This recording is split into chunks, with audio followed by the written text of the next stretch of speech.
சிவன் அனைத்திற்கும் மூலமாக திகழ்பவர். சிவபெருமானுக்கு ஈஸ்வரன் பட்டம் கிடைத்ததை போலவே நந்தீஸ்வரர், சண்டிகேஸ்வரர் என சிவனை நோக்கி வழிபட்டு ஈஸ்வரன் பட்டம் பெற்ற வரிசையில் அரக்கர்குல ராவணனுக்கும் ஈஸ்வரன் பட்டம் கிடைத்தது. காரணம், அவருக்கு சிவன் மீது உள்ள அளவு கடந்த பக்தி. ராவணன் இலங்கையை ஆண்ட அரசனாக மட்டுமே அனைவருக்கும் தெரியும்.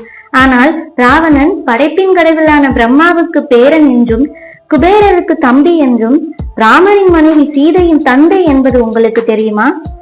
பிரம்மாவின் மனதிலிருந்து தோன்றிய 4 மகன்களில் ஒருவர் புலஸ்திரியர். புலஸ்திரியரின் மனைவிக்கு பிறந்தவர் விஸ்வரம்ப முனிவர்.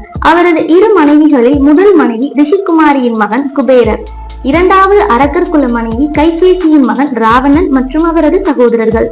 ராவணன் தனது தவத்தினால் சிவனையும் பிரம்மாவையும் வேண்டி இலங்கையை வரமாக பெற்று இலங்கையை திறம்பட ஆட்சி செய்து வந்த நிலையில் குபேரனின் ஆட்சிக்கு உட்பட்ட அழகாபுரியில் ஒரு பெண் மீது காதல் வயப்பட்டு அப்பெண்ணிடம் தன்னை திருமணம் செய்து கொள்ளும்படி நிர்பந்தித்தார். ஒரு தேவலோக பெண்மணி அசுரனை திருமணம் செய்து கொள்ள மாட்டேன் என தன்னை அப்பெண் தீக்கு இரையாக்கினாள். அவளின் இறப்பின் போது தன்னால் தான் உனக்கு இறப்பு நிகழும் என சாபம் விடுகிறாள். சற்று காலம் கழிந்து ராவணனுக்கும் மண்டோதரிக்கும் திருமணம் நடந்தது. ஒரு பெண் குழந்தை பிறக்கிறது. அதுதான் ராவணனுக்கு சாபம் விட்ட பெண்ணின் மறுபிறவி.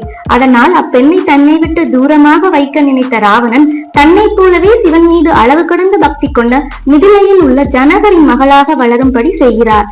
சீதை தனது மகள் என்பதால் தான் அவள் வனவாசம் இருந்த போது தனது மகளை தன்னுடன் அழைத்து சென்று அசோகவனத்தில் அனைத்து சௌகரியங்களுடன் வைத்திருந்து சாபம் நீங்குவதற்காக ராமனிடம் போர் புரிந்து தனது மகளினால் ஏற்பட்ட போரின் விளைவாக இறுதியில் ஜெய் ஸ்ரீராம் என கூறி உயிரை நீக்கிறார் ராவணன்.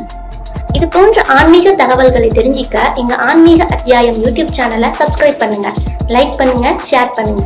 இது போன்ற சுவாரஸ்யமான தகவல்களை தெரிஞ்சிக்க பக்கத்துல இருக்க பெல் ஐகானை மறக்காம பிரஸ் பண்ணுங்க.